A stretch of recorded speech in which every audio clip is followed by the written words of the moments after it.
नमस्कार, ट्रेंडी ब्लॉग्सच्या या आजच्या कुकिंग ब्लॉगमध्ये तुमचं खूप खूप मनापासून स्वागत आहे। आज सकाळी सकाळी ना छान असे ताजे लाल गाजर आले होते।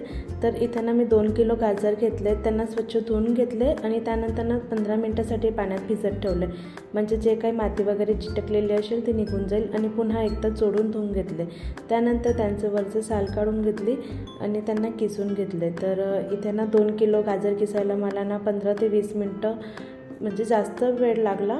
तर इथे एक एक करून सगळे गाजर किसून घेतले होते। हवं तर मिक्सरमध्ये बारीक केलं तरी चालतं, पण मिक्सरमध्ये बारीक करण्यासाठी सुद्धा त्याला कट करून बारीक करावं लागतं, तर त्यापेक्षा ना किसलेलंच बरं। तर इथं मी किसून घेतलं आणि बाकीचे जे छोटे छोटे तुकडे होते ना तर ते मिक्सरमध्ये बारीक करून घेतले। आता एका मोठ्या कढईमध्ये थोडंसं तूप टाकलं आणि त्याच्यामध्ये ना किसलेले गाजर टाकले, ते 3 ते 4 मिनिटापर्यंत परतून घेतलं। तुम्ही किसून गाजरचा हलवा बनवतात की डायरेक्ट मिक्सरमध्ये, हे सुद्धा तुम्ही मला सांगू शकता। तर मी 1-2 वेळेस ना कुकरमध्ये सुद्धा बनवलेला आहे, तो पण छानच लागतो चवीला। पण आता पहिल्यांदा बनवते म्हणून म्हटलं थोडीशी मेहनत झाली तरी चालेल, पण चवीला चांगला लागला पाहिजे, त्यामुळे मी कढईमध्येच बनवून घेतला। तर इथे ना 2 किलो गाजर म्हणजे भरपूर होते, जे कढईमध्ये टाकताना वाटत होते की भरपूर आहे असं, आणि मिक्स करतानासुद्धा मला थोडंसं अवघडच होत होतं, कारण की जास्त प्रमाणात होते ते।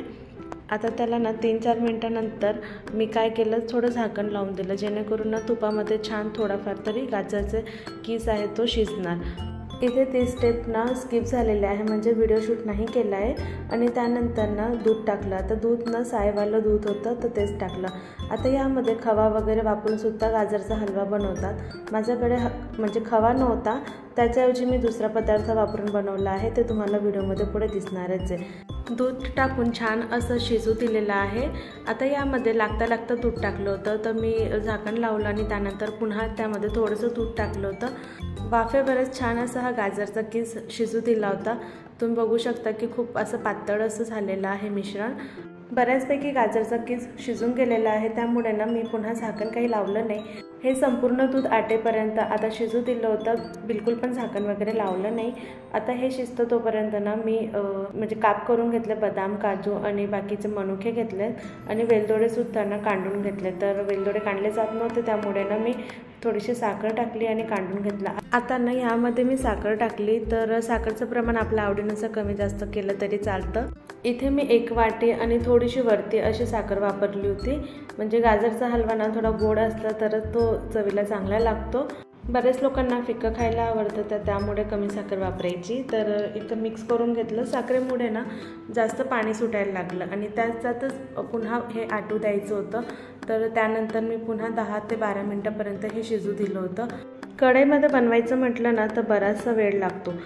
तुम्ही कढईमध्ये बनवतात की कुकरमध्ये डायरेक्ट शिजवून बनवतात, हे मला नक्की कमेंट करून सांगा। तुम्ही जर माझ्या चॅनलवर नवीन असणार तर चॅनलला सबस्क्राईब करायला विसरू नका आणि बाजूला दिलेला बेल आयकॉनसुद्धा प्रेस करा, म्हणजे तुम्हाला माझे नवीन ब्लॉगचे व्हिडिओज बघायला मिळतील। तर इथे मी जे बदाम आणि काजूचे काप केले होते ते थोडेसे तुपामध्ये तळून घेतले, म्हणजे जे काप आहेत ते छान असे क्रिस्पी होणार। तर मनुकेसुद्धा त्यामध्ये परतून घेतले, म्हणजे 1 ते 2 मिनिटापर्यंत छान असं मिक्स करून घेतलं। त्याचा थोडा रंग बदलून झाला, त्यानंतर मी गॅसची फ्लेम बंद करून ते सगळं काप आहेत ते गाजरच्या हलव्यामध्ये टाकून घेतले। आता गॅसची फ्लेम ना मी थोडी हाय केली होती, जेणेकरून हे दूध आटवणार। गॅसची फ्लेम जरी हाय केली ना तर त्यावेळी पूर्ण सारखंच मिक्स करत राहायचं, जेणेकरून ते तळाशी चिटकणार नाही। तुम्ही बघू शकता की रंगसुद्धा बदलला आहे। आणि आता यामध्ये मी शेवटी मिल्क पावडर टाकली आहे। खवा न वापरता मिल्क पावडर वापरून जरी गाजरचा हलवा बनवला ना तर टेक्स्चर खूप छान येतो आणि चवीलासुद्धा छान असा दाटसर लागतो। तर इथं सगळं मिक्स करून घेतलं आणि त्यानंतर आता तुम्ही बघू शकता की थोडं पातळ वाटतंय, पण गॅसची फ्लेम बंद करून थंड झाल्यानंतर तो छान असा घट्ट होतो। तर तुम्ही सुद्धा बनवला का गाजरचा हलवा, मला नक्की कमेंट करून सांगा। इथं गार झाल्यानंतर मी एका वाटीमध्ये सर्व करून घेतला। तुम्हाला आजचा कुकिंग ब्लॉग कसा वाटला आणि माझी रेसिपी कशी वाटली मला नक्की कमेंट करून सांगा। व्हिडिओ थोडासा जरी आवडला असेल तर व्हिडिओला नक्की एक लाईक करा, सबस्क्राईब करा आणि बाजूला दिलेला बेल आयकॉन प्रेस करा। कमेंट करायला विसरू नका आणि व्हिडिओ बघितल्याबद्दल तुमचे खूप खूप आभार। भेटू पुढच्या ब्लॉगमध्ये। थँक्यू।